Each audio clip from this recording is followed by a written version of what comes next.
Thank you for coming and watching the Local Marketing Institute Q&A. I'm your host, Ben Fisher. My co-host, Greg Gifford, is with me. And we have a special guest today, Claire Carlile, the wonderful Claire. And she is with the Bright Local. And there we go. This is how you can reach us. You can reach Greg at Greg Gifford on Twitter. Claire, you can reach her at Claire Carlile. And me, Ben Fisher, you can reach me at The Social Dude anytime. And if you have a chance, and if you're not already a member, go ahead and join the Local Marketing Institute Connect on Facebook. We've got thousands of members there. Everybody is willing and happy to be helpful and share all sorts of information. So please join us. And then finally, just as one thing is if you are into podcasts, you can go ahead, you can download the podcast and subscribe. Apple Podcasts, Google, Spotify, iHeartRadio. So that is that. So I'm going to stop sharing there, and we are just going to start rolling straight into it. Give me a second. Oh my goodness. One of those days. It is totally one of those days. All right. Okay. So start us off with some news, dude. Yes, news. So the news would be, okay. So the first one is that there is a rumor going around. It's not proven yet. And that is that rankings may be coming back from the vicinity update in November. And this is being seen mainly on the local search forum. And that, when that happened, of course, they tightened the proximity, but they also, in some cases, keywords were diminished as far as their power for ranking. Claire, you have some interesting insights on this. What are your thoughts? Do I think I was just saying that often when there is like an algorithmic update, it's like someone has turned a dial up, and then it is usual for things to settle back down again. So this is like, I guess, part of that process. And hopefully people that have been hit really hard that do have, keyword rich names that aren't spammy, although they all are a bit spammy, really, then they'll recover. But yeah, it is normal for, stuff to take a dive, and then the nature of the change maybe is dialed down slightly. So that's what I thought might be happening here. Yep, excellent, absolutely, 100%. And that's absolutely true. I mean, it's been that way historically forever. Is when Google rolls out an update, sometimes they do roll it back. What about you, Greg? Any insights on this one? Yeah, I mean, I didn't really have clients that got affected by it. I know some people did, but I think a lot of people that got hit by the name spam mostly were cheaters that were spamming and hoping that they would be able to still show up for forever by cheating. And then now they couldn't. But I don't really care if they can get back or not because they were cheating. I think it's more about the handful of businesses out there that did have really spammy names just naturally, and they got hurt, and they probably shouldn't have got hurt because that's really their business name. So, cool that they're getting a little bit back, I guess. But you know me, I hate the dirty cheaters. Yeah, I know. I mean, it's part of our business. We help people get in line with their keywords in their name and actually get them in compliance, right? Yeah. But I mean, mostly what I've seen is, and I talked about this on the State of Search actually with Bright Local, was that, with our clients, we see a couple, we're talking like 3 or 4 companies that were impacted out of a couple thousand. The ones that were impacted basically were definitely, I think, a little more law firms with their addresses showing and had keywords, but they're in an extremely big metro like Los Angeles, right? And we found out that by taking a look around and seeing if any of the competitors have keywords in their name, then guess what? They're not being impacted. If you do a search and there's nobody with keywords, then they are being impacted. So it'll be interesting to see what happens here. All right, cool. So next thing is we have some pretty, actually, this is kind of cool news. This one basically comes down to, there's the link for everybody for The Verge. Basically, Google is showing for any healthcare provider the ability to book and make appointments directly from the GMB profile. But what's different about this is that it actually brings in the types of services. I wonder what, if we asked Barry about this, what would Barry have to say? Oh, Yep, it's new. That's exactly what he would say.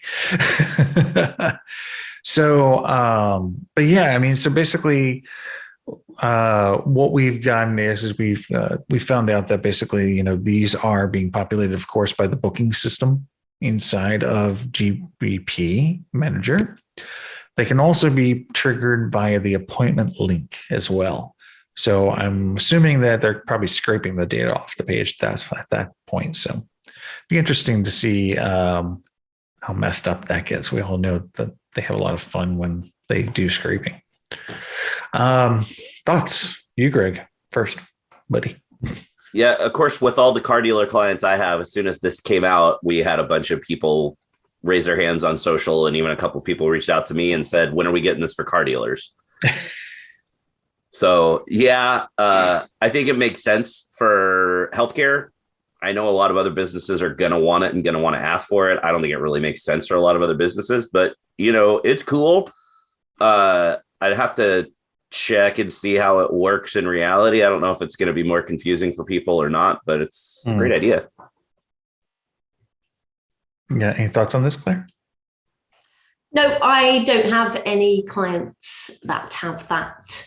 So, no. Right on. But obviously, another way of people to make transactions and interact with the business, straight from the business profile. So, yeah, exactly. I mean, and I think all three of us, we contributed to the local rankings factors, right? Yep. You did this year, right? Didn't you, Claire? Oh, yeah. Okay, I thought so. So, but I mean, it's one of the things that I was predicting is that this year, I think Google is going to get so much more aggressive in these transactional types of features. Yep. And hopefully by the end of the year, we'll be able to buy things, or like book a paid session of consulting or something. I don't know. But this is a good step in the right direction, I think, there. And let's see. Okay. We're at questions now, right? Yes. So the first one is for you. Yeah, go for it. And it is, how do you change the address on an SAB profile? Okay. Yeah, this was actually asked last week, so we're just carrying it over. And changing an address on the SAB is actually a very, very straightforward process. A lot more straightforward than, say, claiming an SAB. But so to change it, literally all you do is you go to the info tab, and if you go into Google Business Profile Manager, and you will go ahead and enter an address. Don't freak out. Enter an address. And then once you hit save on that, go back to it and hit clear. It's going to, as soon as you hit save, if it's outside of the same zip code, it's going to go ahead and trigger a verification process. Very normal. But by clearing it now, even when you do enter the postcard, then your address will not show. So it's pretty simple. It's pretty easy to do. And there is an acid test that you can use to check and make sure this actually worked. And that is by just doing a geo search. So if you moved, say, from Florida to Colorado, you would want to check in Colorado to see if you're actually ranking or not. For any key term you were ranking for before, by the way.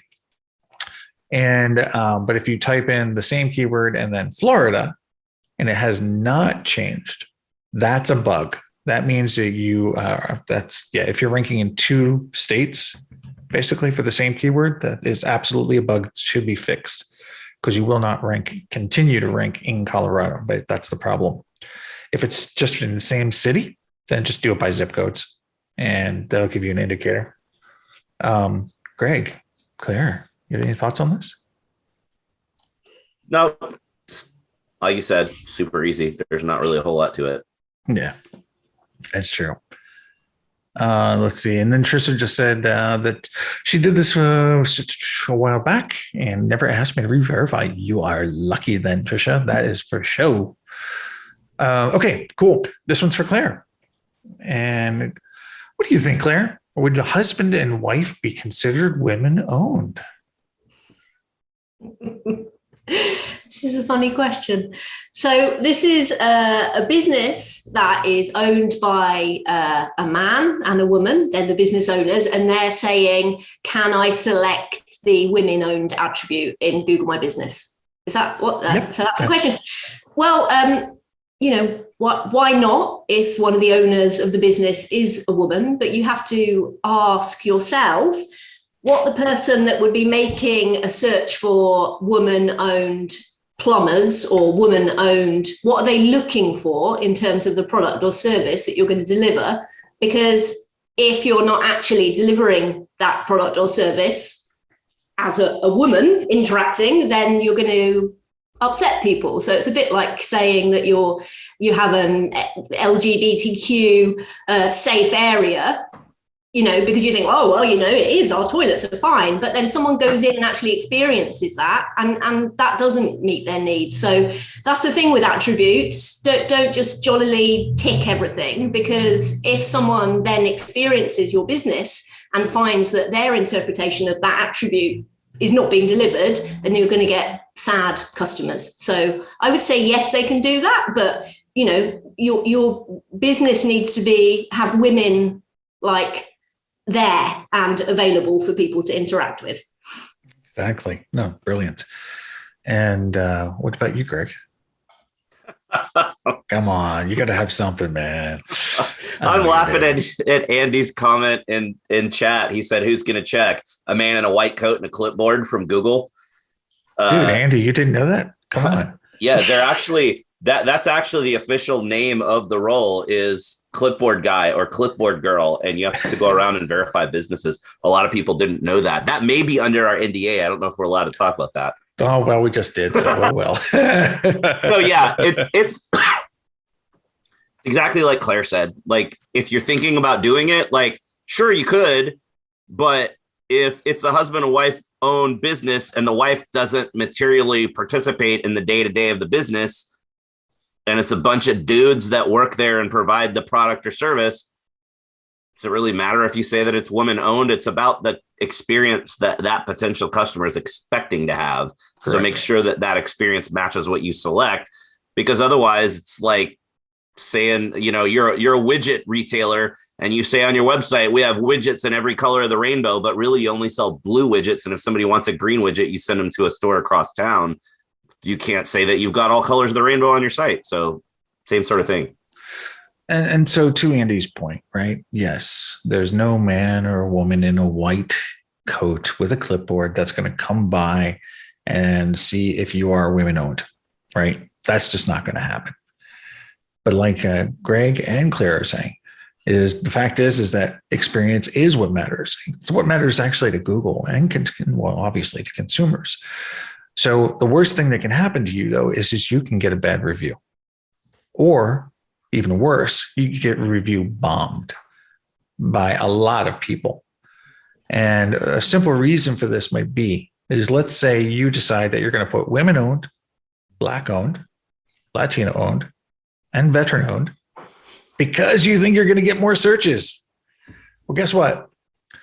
Vets take a lot of offense when you say you are a veteran-owned business and you're not. And same thing goes with race.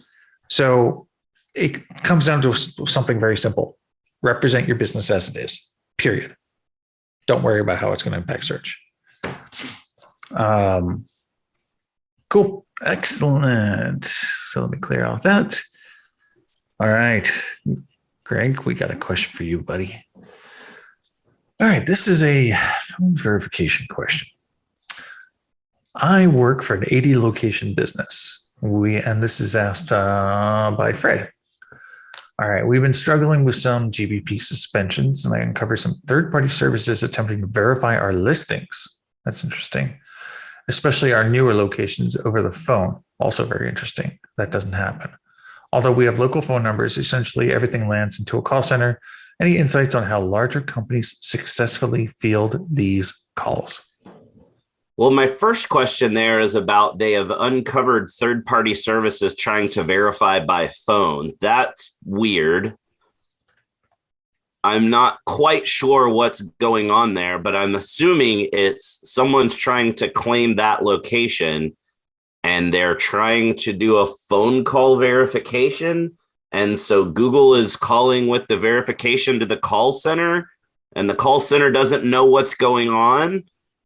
If that's the case, or if it's random, you get those random people that are like, we're a Google partner and we're trying to verify your location. What they're really trying to do is steal your location.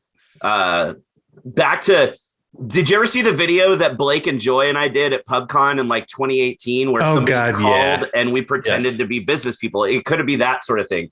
But yeah, how do businesses handle this? You just let everybody know that answers the phone. If you ever get anything asking about verification and you haven't heard from me first, then don't do it and tell them, sorry, you got the wrong number.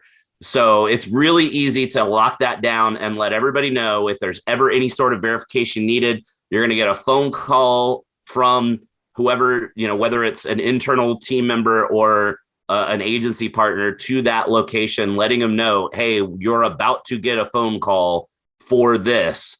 Here's what needs to happen. But if it just comes and nobody let you know about it, then you just say, hey, nope, sorry, not doing this. That's the easiest way to do it. There's really no way to block that. There's also, this could be related to, there's been a lot of attempts lately of people just trying to take ownership away from various locations. And they will submit an ownership request, which then you get the ownership request that says, Ben Fisher's trying to request ownership of your listing or your profile. Do you want to approve this or not?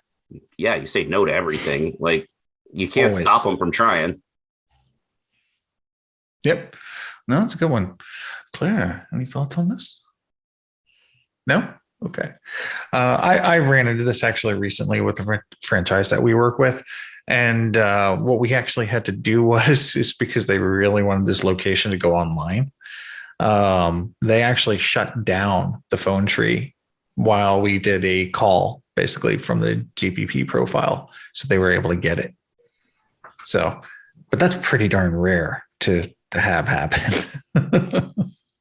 All right. Okay. Now we got one for you.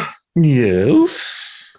And it is off of, let me pull up this tweet. So Ali tweeted yesterday that Google Business Profile Help Center contact options now include chat again and get a call. For a long time, she's only seen email, so the options seem to only be available for certain issues. That's always been that way, though. But yes, no, this is amazing news. It's been 2 years now since this feature has shut off. So the ability, just the fact that they have the ability now to get the call and do the chat is amazing. Let's hope it doesn't get too overloaded, because that happened before and you'd have to wait 20 minutes to initiate a chat. And that was painful. But yeah, I don't know. I'm excited that this is back, and I've tested it already. It's just like it was 2 years ago. It's fantastic. Awesome. Yeah. Claire or Greg, I mean, have you all used it yet? Have you tried? Clegg. We should put our names in. Clegg. Or Gray. I haven't used this, but I used to love Twitter support. I used to have quite some favorites. There was Brad. Who else? They were lovely people. That I like Brad on Twitter. Brad. Those were the days when you used to be able to DM and just say, "Oh, I've got a problem," and then they would help you.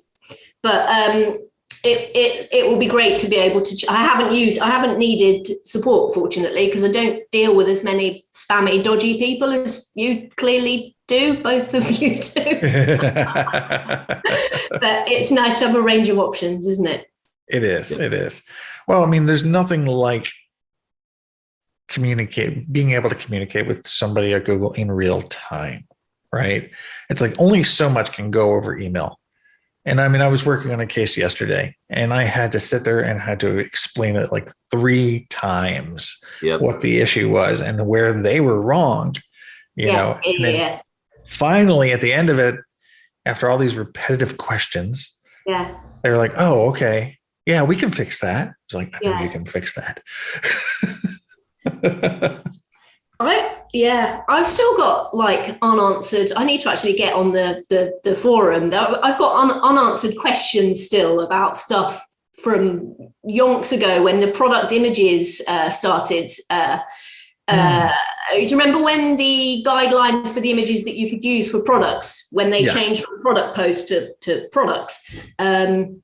Anyway, loads of stuff that's still out of date and no one ever answered and I can never get an answer for. I should probably take it to you two. Yeah, give it to us. You know it. Absolutely. All right. Let's see. Okay. Let's send this one to Claire. Yeah, this one's for Claire. Absolutely. So, Claire, without being biased, what local SEO tools and services should I subscribe to? Well, obviously, I'm going to say Bright Local because that's where I work and that's what I use. But and you believe in it?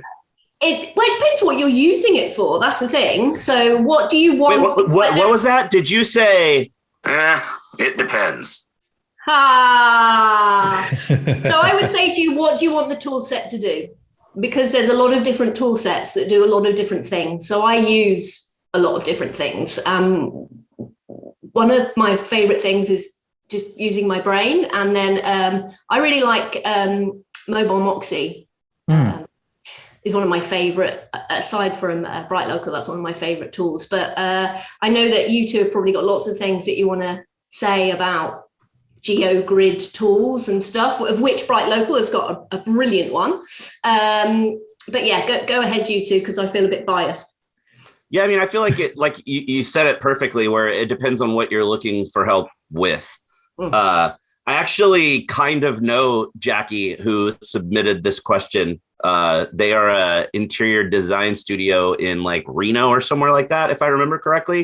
So that's another side of the it depends. When someone asks a question like this, are you an agency or an in-house person with, an SEO team and you need tools, or are you a business owner handling your own SEO and you need tools? Because those are two completely different situations. So one of the things I like about Bright Local is it does a lot of things and it's very easy interface for people that are not experts to use. But if you are an SEO expert, it goes beyond and does some really amazing stuff. Personally, I'm a big fan of Whitespark and all the tools that Whitespark has. I think Whitespark has the prettiest rank tracking visualization of anything out there. It's not the GeoGrid thing, but just showing you the breakdown of what's on, what in which positions or which pages. It's really cool. It's probably the best one for local SEO rank tracking, where it's counting the pack and the finder and everything else together. I'm a massive fan of Places Scout. But that's definitely a tool you shouldn't use unless you really know what you're doing, because it's just overwhelming. There's a lot to it. And that's not a bad thing to say. It's awesome that it's overwhelming, but you definitely need to really have a good handle on local SEO and what's going on to be able to use that tool set. Or just realize there's going to be a little bit of a learning curve, but there's a lot of really awesome stuff with Places Scout. Then, it's always good to have something like SEMrush or Ahrefs for link research and keyword research. You're going to need some sort of a project management system to keep track of what you need to get done so you can get things done. That's kind of the key list of all the stuff I think would be important to mention. How about you? Any others, Ben? No, but I want to make a statement. And that is that everything you both have said is very, very, very valid. But that is that I do encourage you to, based on what you're trying to do, to use multiple tools. So if you're going to use, say, the grid tracker over at Bright Local, do it over at Local Falcon too. Why? Your results may vary. Every company has a different way of scraping and gathering the data, and a different way of looking at coordinates and basically, in a sense, emulating that you're searching from a geo area. So take 2 or even 3, make it a tiebreaker, and try it. and see which is going to give you the most accurate results. And sometimes you just always want to run two, because you will definitely see a difference in the data that you get, but it'll give you a nice baseline. And then you can kind of pick and choose which one you actually feel is the most accurate. And realistically, it's like, I don't care what tool you're using, but if you're using, let's say, Bright Local for in the grid tracking, do a search on it and then go actually there physically and see what happens. And if it's accurate, fantastic. Boom, you've got your tool. But yeah, that's pretty much my thoughts on that. All right. The next one is yours, right? It is. Next one is yours. All right. This one comes from Richard. And the question is, hey, the company name for the GMB or GBP I work on is Swart, Baumruck and Company LLP. But we have an acronym as well, which is SBC.CPA. So currently it is Swart, Baumruck and Company LLP. And then in parentheses, SBC CPA. So it's a big, massive, long thing, and it has the DBA name in parentheses after the actual business name. Does this affect rankings? Our website is www.sbc.cpa.com. If you have too many categories, does this dilute rankings with Google? So there's a couple of questions in there. The first one being, they have an official business name and a DBA name. And on their Google profile, it currently has the official name with the DBA in parentheses. Okay. Does that affect rankings, and is that okay? Question number one. Okay. So the answer to this is very simple. How do you represent yourself in the real world? If you're a law firm, you're showing your address almost guaranteed. So the question will be what is on your signage? Google doesn't like extra information in the name. And this would be borderline considered a descriptor, I think. And more importantly, if I went to your website, I don't know if I would see that bracketed information. Actually, the logo in the header on the site is SBC-CPA. So they don't do they have the name of the company on there as well? Yeah, so it says SBC-CPA, and then in smaller font underneath, Certified Public Accountants Advisors, and then an even smaller font under that, Swart, Baumruck and Company LLP.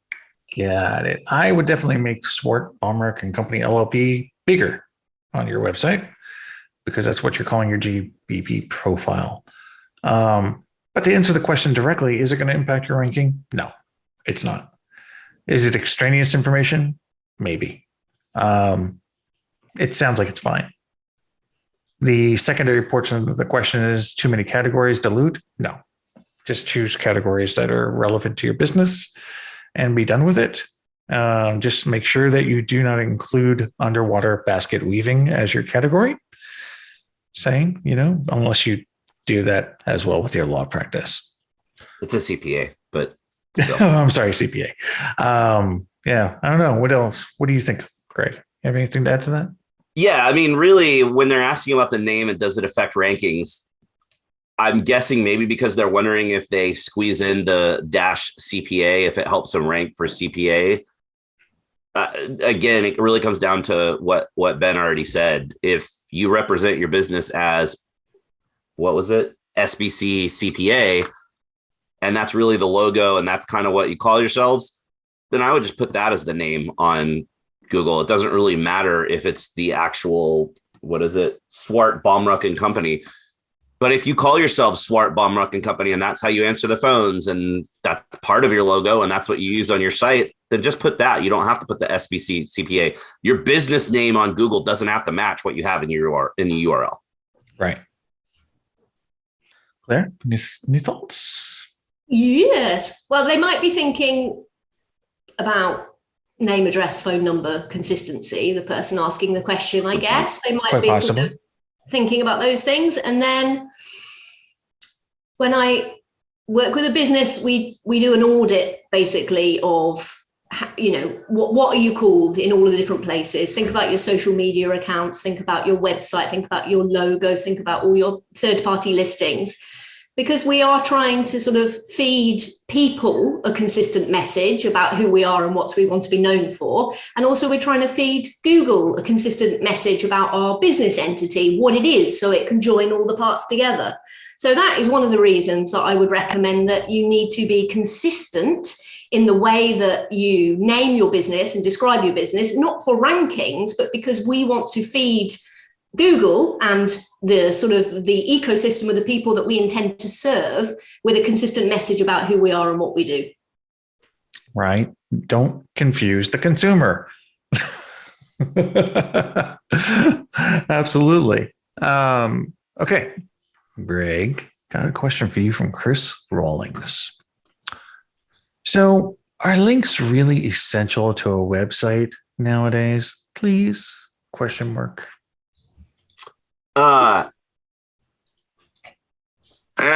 It depends.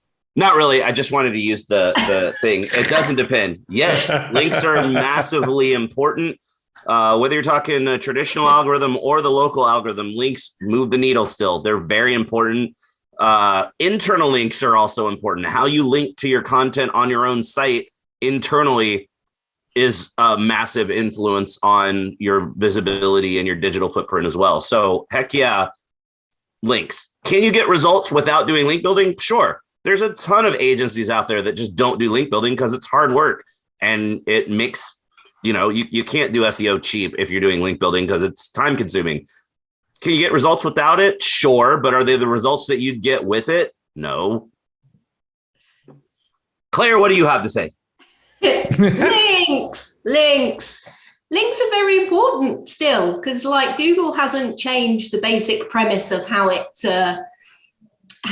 sort of gives authority to websites, and like links were the original citations, and yes, they are important. And the good news is, for a local business, sometimes it's easier to encourage and build links than it is for businesses that aren't local. So links are important. Yes, they are. Get them, get good ones. I judge the integrity or the quality of a link by, would it send traffic to my website that would convert given my products and services?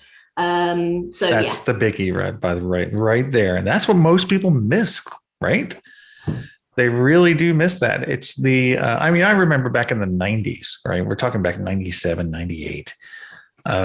Google first launched, the big thing about Google was that they were using links to tell if a page or a domain, etc., was important, right? And it's always been this way. Yeah, okay, fast forward to the late 90s, early 2000s, everybody was buying links. I remember a web hosting company was paying CNET $25,000 a month for a homepage link. And Google has, gotten smart about those kind of tactics, but get links where it makes sense, where it's going to get you business. That's the thing that matters the most. And don't do it for SEO purposes. Again, just do it for your business purposes. But yes, they matter a lot. And local links, by the way, I will just say that local links are for sure. Super important. Yes. And now you're up with a question about map pins. So this one comes from Liz Falk. And Liz said, when searching for an address in Google Maps rather than a business at that address, is there any way to change the pin? The pin for a facility listing is different than the pin for the physical address, but we're not having luck getting the pin for the address to change. As it stands now, the pin for the address is placed right in the center of the facility where we would like it to show at the driveway entrance. Okay, good question. A little bit convoluted as far as an answer goes, but so the pins that are on maps are controlled by Maps, Google Maps, the feature. Okay. It's important to understand how Google looks at these things, by the way. There's features inside of features. But Maps itself is a feature. And the pin is a feature of the address as what's called a place label, okay, which can be assigned algorithmically, usually. sometimes by Google themselves, but it's usually algorithmic. So it's not controlled by GMB. So basically, you have to look at it as one way. Maps will control directions. So you can move the marker, say, to the entrance with no problem. GMB is places. So GMB likes the marker to be in the center of the building, basically. It's stupid, it's silly, but it is the way it is. So if you're trying to affect a change, you can just go to the Maps support section of Google. It's just support.google.com/maps/ I think C for community. And you can make a request there. Just make sure you bring a lot of screenshots, basically proving and showing what you want to do. Greg, got anything to add to that? Nope. That's pretty much it. Claire? I don't know very much about that. So did I hear someone talking at some point about map pins, and if you are actually in that area going to Google Maps and saying that you are at a certain place can give a signal to Google Maps about that location marker? Oh yeah, are you here now? Yes. Yeah. So if you can get 20 people to go and, I am here and they're at the gates, which is where you want the pin to be, then potentially that they're going to move the pin. There's a little story. There's a thing, you all know Tim Capper, right? That's what I was thinking of with that story. Yes. He did that with a client. He totally did. He hired like 50 people to hop on a train and go to the client's location for like a month or something like that. And awesome. it affected search. It changed the directions. It's an amazing story. All right. Greg, another question for you. Let's see. Our local site. Actually, you know what? No, this is a Claire question. This is a Claire question. Yeah. And look at her face too. She's like, "Oh God, what's coming my way?" We need that, Greg. Ooh, yeah. Got. All right. Okay. Are local citation aggregators worth getting?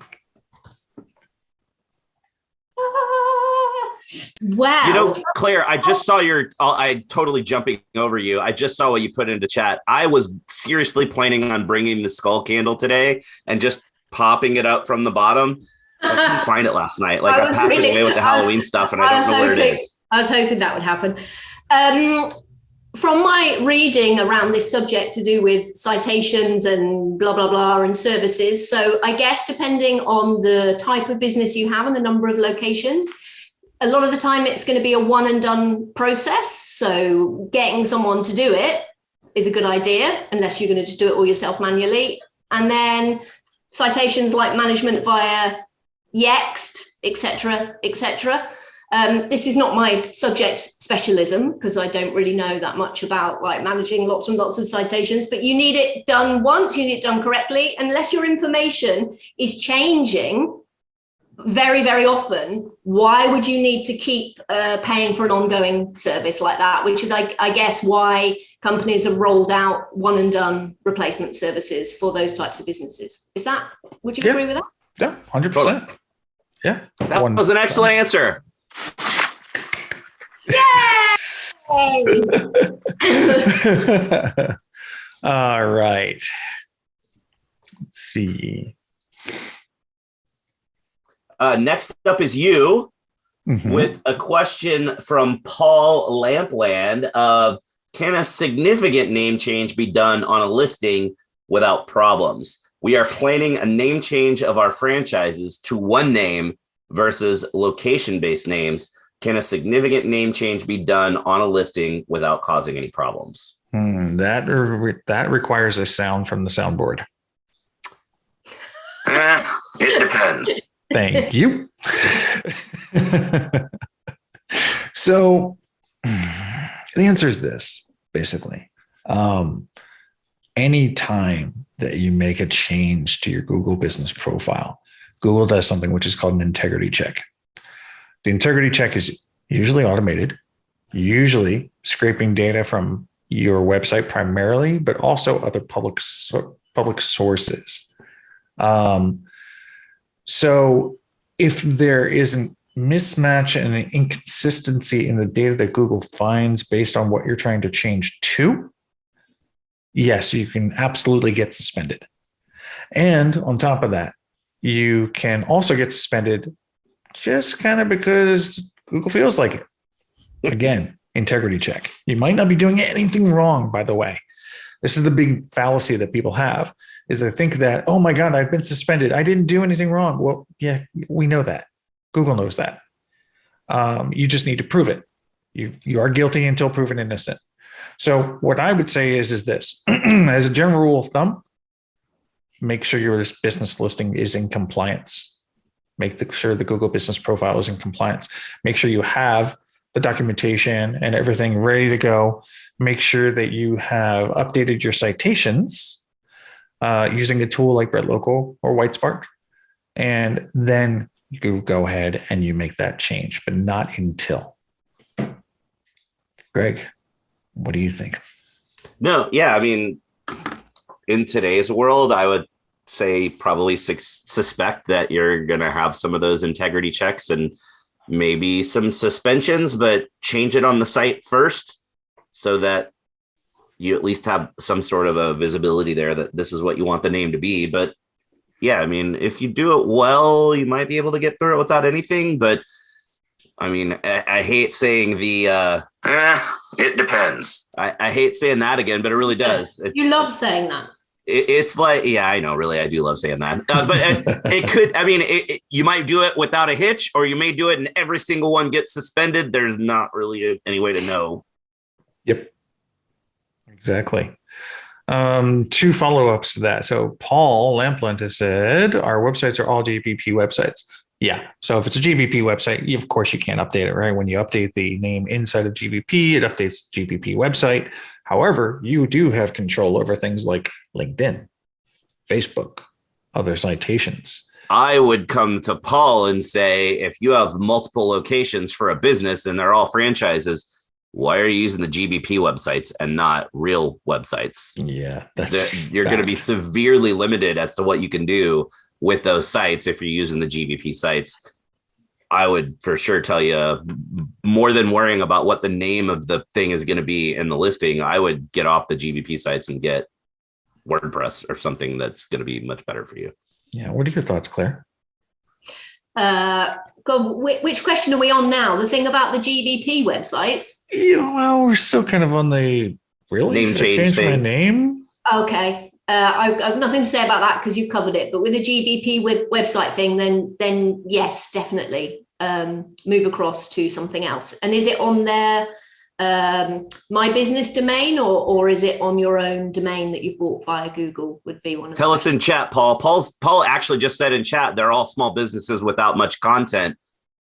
Yeah, but even small boring businesses can have content. Yeah, make a one pager. Yeah, there's no you can't even measure what's happening really on those sites. So you need to just, even if you're porting it across to WordPress for a one pager, then you need to do that. Yep, exactly. And then Trisha's asking if they're changing the URL to, would you change the name or the URL in Google Business Profile first? It's actually that's a good question. That's a good question. It's an excellent question. There you go. Gosh. Greg, you start. Oh, why you got to put me on this? I wanted to see what you had to say. If that was me and I was going to have to change the business name and the URL, I would probably do both at the same time. We've done this with car dealerships before that have gone through what they call a buy sell, where, the car dealership got sold to another dealership group. So the whole name changes. And so you got to roll out a new website, a new branding everywhere. And we literally just do it all at once. Like as soon as you get access to it, okay, cool. Here's the new URL. Here's the new name. Boom. We expect you might get suspended, but you're going to get it right back. But I mean, we've just done it at the same time. You could potentially just change the website first to point to the new site and then do the name after if you're a little worried about it. But yeah, cross your fingers. So I would take a tactical approach, knowing that Google's going to scrape the website. right? This is literally you can actually, when you make the change, you can actually go look at the crawl and you can see it ping basically your site. Anyway, so first thing I would do is, let's see, we're going to be changing the name. So I would change the name on the website first. Then what I would do is change the website URL. Actually, no, I take that back. I would change the website URL first because it would reflect the old name. And then I would change the website. Then I would change the GBP name. The big thing here is that it's waiting 30 seconds, or basically waiting until the change is under review. Because if you do the edits in succession, the chances of suspension just went from 50% to 90%.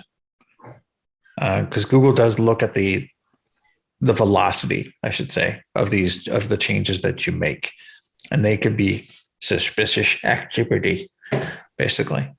So that would be my thoughts on that. Claire, anything to add to that? I think that was quite interesting because my marketing head says, well, be consistent and just get it all changed at the same time. But then someone that understands the intricacies and strange way that, the actual interface works, like you, would be saying, okay, well, just make one. Wouldn't make sense to me as a business owner. I'd want to get it all done straight away.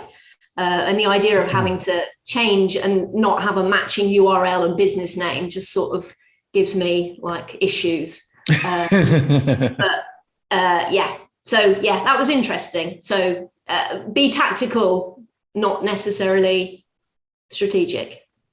Right. So the little dance with your fingers crossed, Claire, is that a ranking? Yeah, can we see an example of that?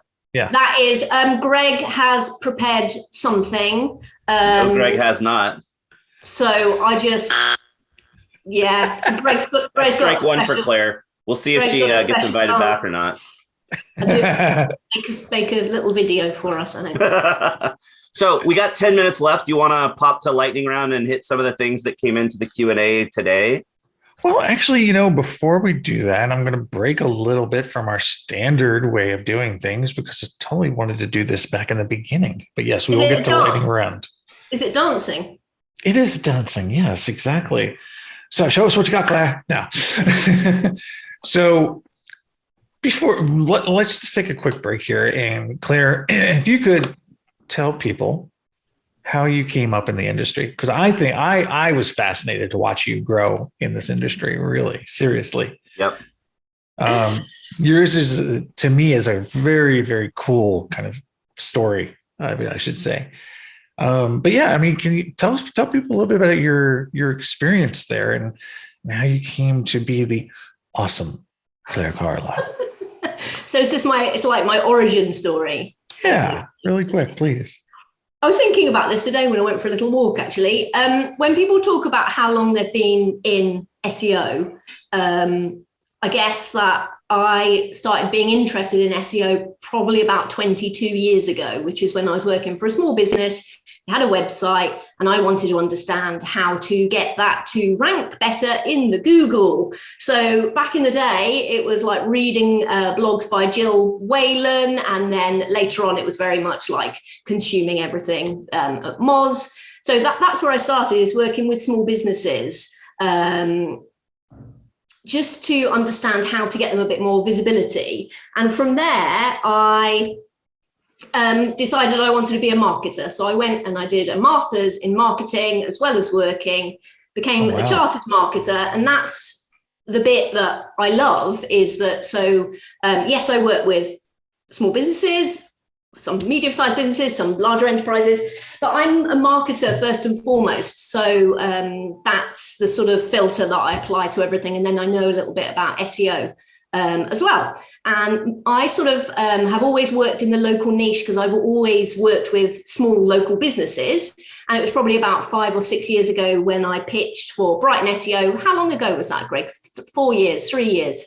I don't know. It's hard to think with like the COVID thing. It's so hard to go. It was this many years ago because my brain goes, it was 3 years ago, but I think it was 5 years ago. It was 2019. Hang on a minute. Was it then? Was it this one? I swear I saw you before that because I've seen you at Brighton at least twice. So it had to be at least 2018. Yeah. Unless you did it twice in 2019. I can't remember. But I pitched Brighton SEO and then I thought, am I allowed to say a rude word? Of course. And then I thought, shit, I need to learn all the things. So that's why I just basically consumed all the content in the world. And then I found that like local SEO as a niche or a niche was full of people that I really liked and businesses that I wanted to work with. So that's what I did. So I'm still working in my own consultancy, but most of all, my favorite part of what I do, well, I can't say that because it's not very nice to my clients who I love, is working with and for Bright Locals. So producing content, getting to speak, getting to make videos, doing stuff like this. So yeah, that's what happened. That's what happened. I remember that there's probably two things that brought you up onto my radar, at least. The first one was your UTM guide. Oh. That was one of your first mega guides, if I remember correctly. And then you put out the list of resources of people to follow and where to follow. I love that one. You know, so I mean, I still refer people to both of those things to this very day. Yeah, I'm still talking about UTM tags, and people think I'm really boring, but it still works. People still aren't doing it, so I'll carry on talking about it. Exactly. And she has one of the coolest clients ever that she gets to work with. It's true. That I would completely, if I don't do freelance stuff, but if I did freelance stuff, I would do freelance stuff for that client for free just because it's so damn cool. Nice. I kind of want to ask who the client is. All right, it's Polly Farm. It's fine. You can say it's Polly Farm. So it's Polly Farm. Okay. How to work with your drip. Well, first of all, I stalked them before, so I got the job. I was like, oh, it looks like your website's really bad, and you need me to do some stuff for you. And then it's the type of client that you're never going to be stuck for content because there's like, oh, a baby rhino has just been born when I've gone into work. Let's take a photo. Nice. All right. Well, cool. Thank you so much, Claire. And everybody definitely should follow her on Twitter, Claire Carlile. So, okay. Yeah. Greg, ready? Lightning round. We'll throw you up first. What do you do if Google does not delete fake business listings? For example, businesses in a downtown apartment building to get better SEO when their actual address is in the suburbs. The address got Google verified per GMB Spy. I guess they're saying using the GMB Spy plugin, it's a verified listing. Man. So despite sending several business redressal forms and actual photos of the location. Yeah. So the short and skinny answer to this is Google sucks when it comes to spam. Bluntly. You could show them it's a PO box at a UPS store.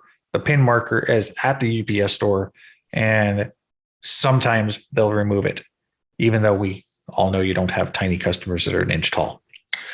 So basically the only thing you can do is redress it again. And then basically, unfortunately, that's it. Some people they don't get taken out is what it comes down to. And then sometimes it can take a long time too. So you might submit it and it might happen like 3 months later. So that does happen as well. Unfortunately, that's the reality of it. All right. So I know it's not the answer everybody wanted, but that's what it is. So we have a question from Trisha. I keep getting attributes removed from Google for veteran owned in 2 profiles. I add it, Google removes it. Do I put in a support ticket or do I go to the forum? Both. Yeah, basically. I would always do both. Like, the only thing that's beneficial about talking to support first is if you don't get the help you need from support and you go to the forum, you can include your ticket number from support, which then potentially can help get stuff done if we can get that thread escalated to the internal GBP team, because then they can see all the notes and what's going on in that support case. But I don't like to wait. Like, if we ever have any issue, we always do both. Yeah, exactly. Exactly. And not to mention, if you come to the community, the first thing we're going to ask you is, did you go to support? Yeah. What's your case ID? Oh, you don't have one. Go to support. Okay, cool. Next question. Next one. Does changing categories, Claire, we're going to throw this one at you. Does changing categories on your GBP to match what customers are looking for seasonally have any adverse problems? We provide the services year round, but certain services are more common in the summer versus the winter and vice versa. Or should we just list all of the categories and leave them there year round? I would swap them out according to seasonality. So make your primary category the bit that is going to have the most search volume in terms of most people are searching for it, and it's going to lead to more conversions because you're only making one change at a time, switching out your categories. So yeah, the business case is yes. As we said with the name, make sure that you are in compliance. Yep. Because I can guess you're an HVAC company, most likely, Ruben. So yeah, you definitely want to change that primary category, like Claire is saying. But yeah, just make sure you're in compliance too, because your chances of getting suspended are super duper high. And depending on how many categories are available, like we're assuming he's HVAC, but he could be like, it could be an ice rink that does ice. Yeah, or like lawn maintenance or something like that. So if there are more than 10, then yeah, swap them out. But if there's less than 10 where you can have them there all the time, just swap out whichever one is primary for seasonality purposes. Another thing that I would do is make sure that the rest of your content, website, and your Google business profile supports that change of category. So if suddenly you're doing HVAC or whatever it is, then make sure you've added some new photos or you've got some posts, you've got content that actually reflects the fact that this is your priority, it's your business. It sort of backs up the use case. That's what I think. Yeah. And that's actually a great point. A lot of people don't know this, but like, for instance, the services portion of your Google business profile are pulled from your categories. So, and they also for some businesses. Yeah. Yes. But they also will pull them from your website. Yeah. That happens too. And sometimes they just pull them from thin air.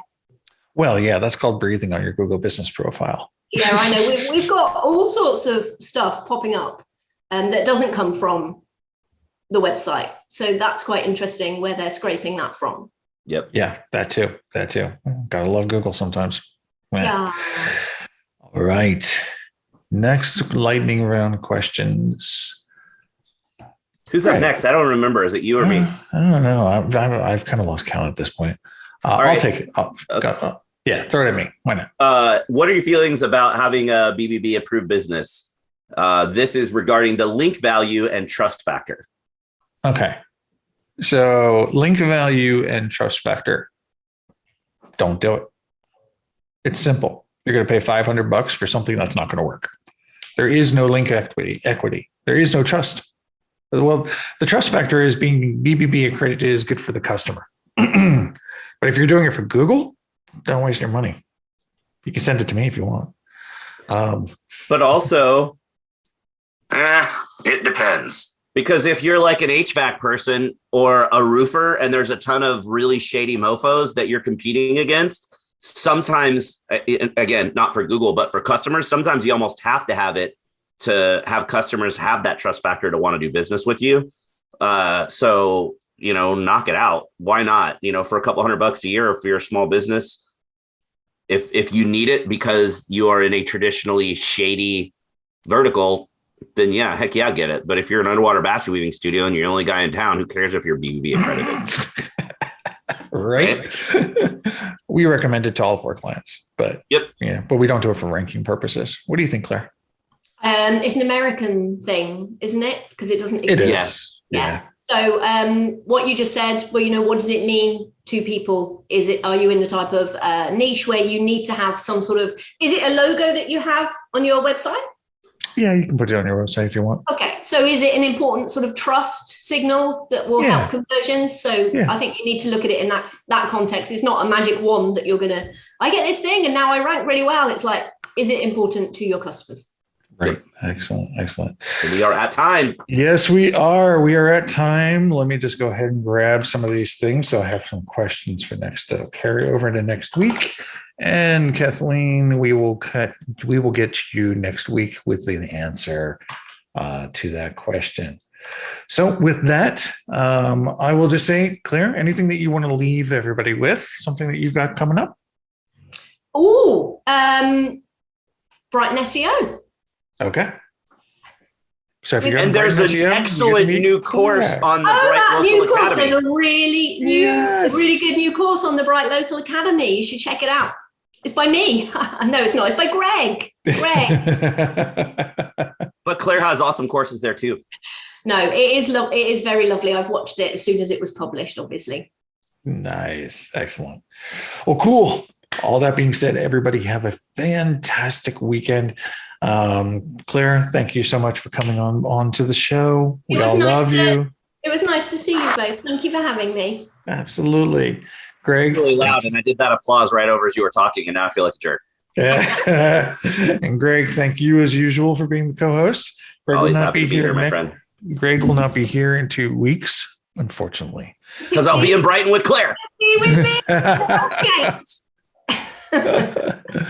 But yeah, in 2 weeks, we will have Colin will be back as our guest co-host. So everybody have a wonderful weekend. If you need any help, you know where to find us. Thank you. See y'all next time. Bye.